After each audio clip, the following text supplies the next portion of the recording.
All right, fact check this podcast, episode 27. And I did not get around to doing a follow up yesterday because I had a headache. That's really what it boils down to. I got off work, I got home, I had a pretty bad migraine, and I just didn't feel like doing it. I worked on some Lions of Liberty clips, and other than that, I just kind of laid on the couch and watched TV and tried to feel a little bit better. So, here I am today, feeling much better. And we are going to talk about the follow up to the Capitol riots and all that fun stuff that happened on Wednesday. I'm still working on getting the lighting right in this room for those who actually watch the video of this. Not real happy about it, but I've got some ideas. Also, looking at the video itself, I realize now that I've got a better setup and I am a little bit better lit. I really need to get a better camera. So, wish list. But nonetheless, so the riot happened, and if you were following and paying attention to any of that, towards the end of the day, things started. They got all of the people who had gotten into the Capitol building out. They left mostly without any fight or fuss.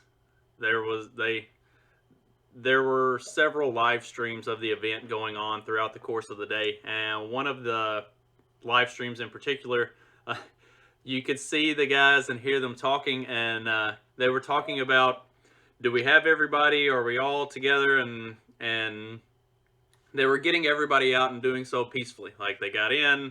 I don't think they had an intent of getting in originally, but then it happened, and once they got in, they went a little bit crazy, and then when it was time to get out, they got out. So all of that, it played itself out. Well, after all of that, there were still huge crowds that were having some trouble this morning. There were still some huge crowds that were gathered outside the Capitol building, and they continued to chant and just kind of have their rally or whatever you want to call it. And then the DC mayor imposed the curfew, and the crowd, by 6 p.m., the crowds had already dispersed for the most part. There were still people running around talking about everything that had happened during the day. There were reporters from different, like, smaller scale news sources that were out there in the crowds, like, talking to people and interviewing people and asking them about everything that had happened. And it was really entertaining. Like, it was really interesting to watch, and I had a lot of fun. I enjoyed just kind of seeing all of that stuff happening, like, live in the moment. And one of the live streams that I was watching was actually running 4 picture-in-pictures with different places across the country, because apparently there was some stuff that went down in Oregon and in Utah and trying to remember where else. But like, it was an eventful day all around. But the Capitol kind of stole the show, because it's not every day you get to see people break into the Capitol building. So I was watching all of that stuff go down, and then shortly after 6 o'clock, the National Guard came out and set up a line, and then the protesters didn't really disperse. They just kind of hung around, which there weren't a huge number of them at that point anyway. But then progressively, the National Guard started, and they just had riot shields, but they started pushing out into the crowd and pushing the crowd and shoving them away. And like, a bully will take advantage of his advantage. And earlier in the day, the protesters had the advantage. They had the numbers. They set up and they overwhelmed the Capitol Police, and they were able to do what they wanted. And as soon as those numbers dwindled, the National Guard comes rolling out and starts pushing people around. There are strength in numbers. Whenever people talk about the anarchist movements and how, and for those of us who, what they call anarchy is not what I call anarchy. And I've talked about it before, and if anybody has any questions about it, ask them. I am more than willing to talk about what anarchy really is versus what the media portrays anarchy to be. But as soon as they lost their numbers, the authoritarian military comes in and starts pushing what's left around and throwing their weight around. So whenever people talk about you can't fight the military, you can't fight the police, you can't fight all of these things, you can't be successful in that. If you've got the numbers, you absolutely can. And if you have the persistence, you absolutely can. Like anytime people talk about you can't, your militia group can't fight the US military. Number one, you're talking about a fight on US soil. How long is the US military going to actually push that fight on US soil against US citizens? Like the average military personnel is not on board with that sort of thing. And then also just look at the war in Vietnam, look at the unending wars in the Middle East. Like those are not highly trained, heavily armed, massive armies. Those are just a bunch of random folks that have some guns and are persistent and won't be stopped, won't be ruled over, won't be dominated by our military. So it's not the argument that you can't take on the military is dumb and not. The American Revolution is the prime example of a bunch of mostly untrained, average folks taking on a military power. Because don't get it wrong, the English Empire, the British Empire, was a military powerhouse, and they threw everything they had at it, and they were taken down by a bunch of entrepreneurs and farmers and like random folks. It can happen. But I'm getting away from the true purpose of today's episode. I wanted to talk more about the perceived differences in what happened at the Capitol, because I think that's getting way too much play in the wrong direction. The Ibram X. Kennedy tweet where he said that, let me pull it up right quick. Maybe I won't pull it up so quick. White privilege is on display like never before in the U.S. Capitol. If these people were black, well, we all know what would be happening right now to them. Yeah, we got to see it for, 200 straight days of riots? Like, not peaceful protests, of straight up fucking riots. The CNN anchor who's got literally things on fire behind him, calling it mostly peaceful protests. Like, we already got our example of what would happen. And so what actually happened was the police completely stood down and watched as people burned down buildings, looted and ransacked private businesses, small businesses, massive corporations. Everything got looted and burned, and they stood by and allowed it. You talk about the Capitol Police allowing a bunch of random dudes to get into the Capitol building and run through the offices and everything. They allowed a group of BLM and Antifa to take over a decent-sized portion of Seattle, rename it as Chaz Chop what the fuck ever, and occupy that space for 2 or 3 weeks while a militant warlord ran the thing and was killing people. We saw first fucking hand exactly what would happen if it was black people doing this. The exact same thing, actually much, much less, because at the end of the night, the National Guard rolled out and they pushed people off the streets and they ran the protesters off. And when BLM and Antifa did it, they allowed them to do it for 3 solid fucking months. So don't give me this, we know what would happen. Yeah, we do know what would happen. What would happen is the polar opposite of what actually happened on Wednesday. And then on top of that, you've got all these reports like Like, there's the report that came out about the woman that got killed, and there is actual video evidence. Like, I watched the video multiple times. They said that this woman was fatally shot as she was trying to climb through a broken window leading into the speaker's lobby. She wasn't trying to climb through shit. She was standing there. She was just standing there. It's like, somebody broke that window, yes. And she was outside of that window, yes. She was not trying to climb through anything. You could see it in the video that she wasn't doing anything. An irresponsible Capitol Guard basically just started shooting folks. Like, that's police brutality. They didn't even know who they were shooting at. They just shot. And then shot her right through the neck and killed her. Like, and now there's other reports that are coming out that a Capitol police officer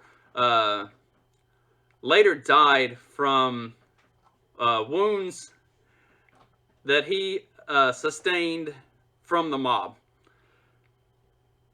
There are video after video after video that don't show any police officers getting directly attacked. It's like I said on Wednesday.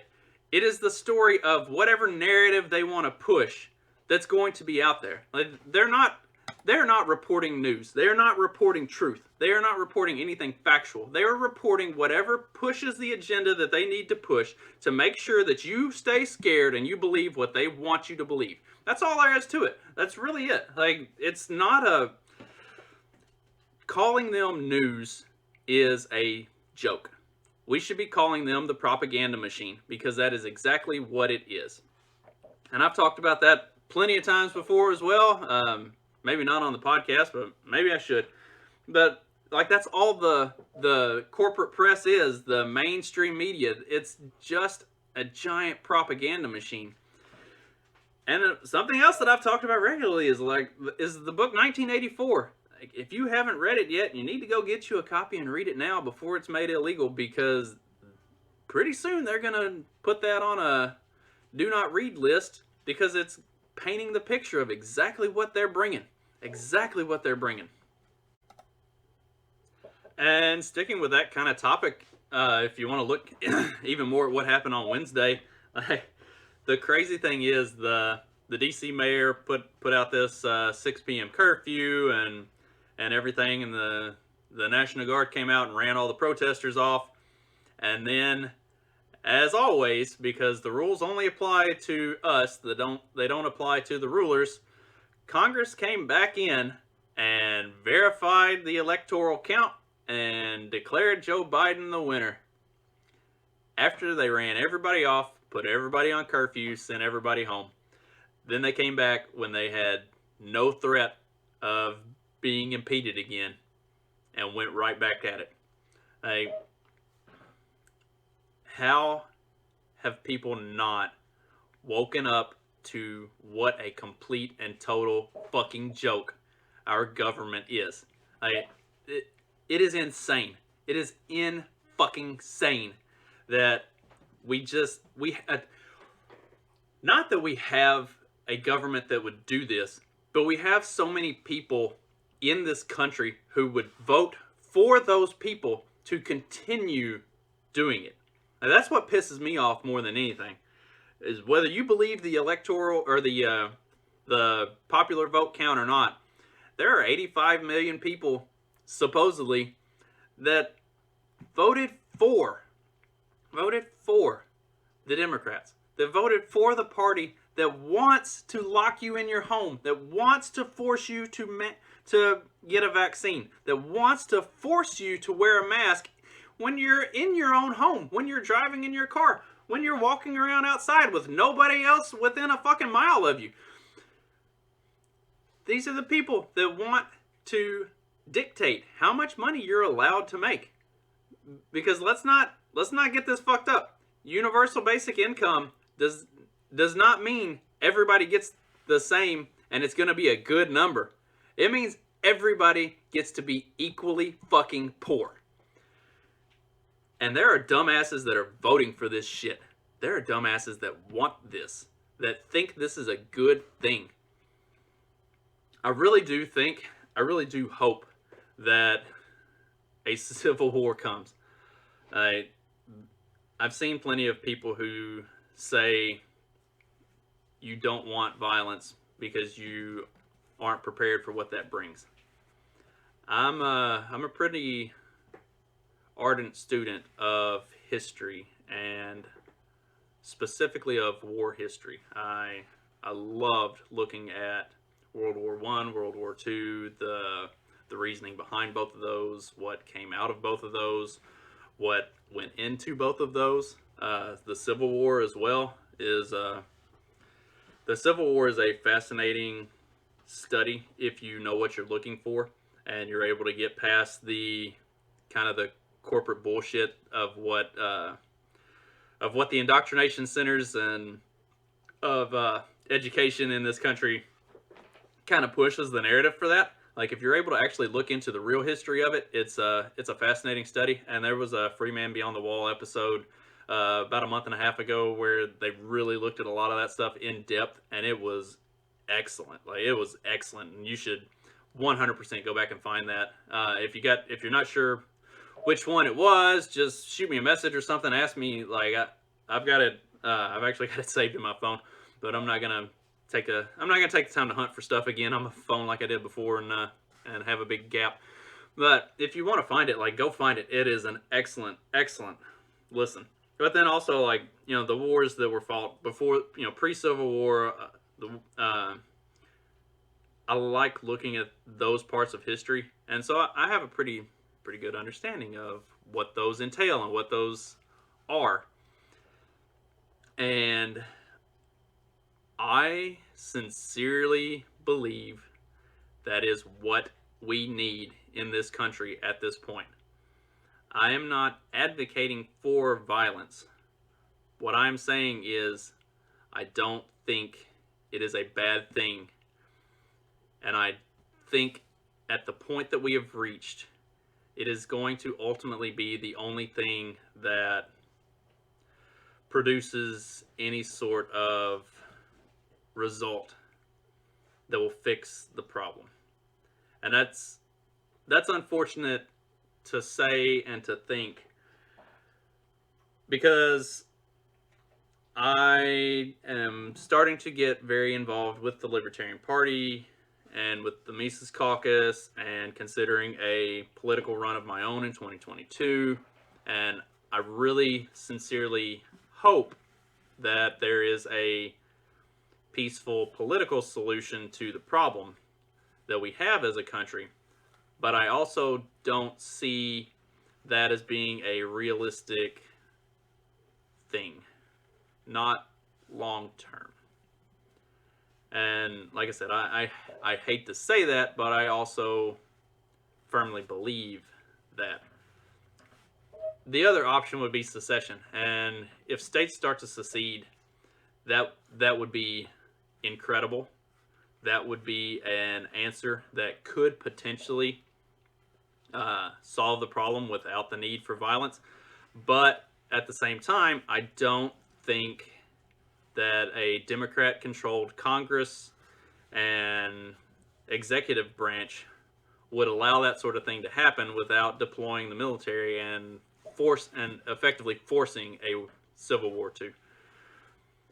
And when it does happen, it's going to be a combination of Civil War II and American Revolution II. Like it's going to be a little bit of both. And it's, I don't know. I'm not sure how quickly it's going to happen. I do think it's going to be within the next 5 years still. I've been saying that for a while too. But we'll see. We'll see what all happens. I don't know. If you're looking at and I touched on this the other day, but if you're looking at like the Georgia runoff Senate elections and the way both of those flipped on their heads, there is some hope that what will come of this will be in the midterms. There will be a huge Republican push, and it'll kind of right the ship, that the Republicans will continue to pick up seats in the House. They picked up a bunch of seats in the House this time around. They narrowed that gap significantly, which that should tell you everything you need to know about this election and the shady bullshit that went on with the presidential side of stuff. Because if that many House seats flipped, that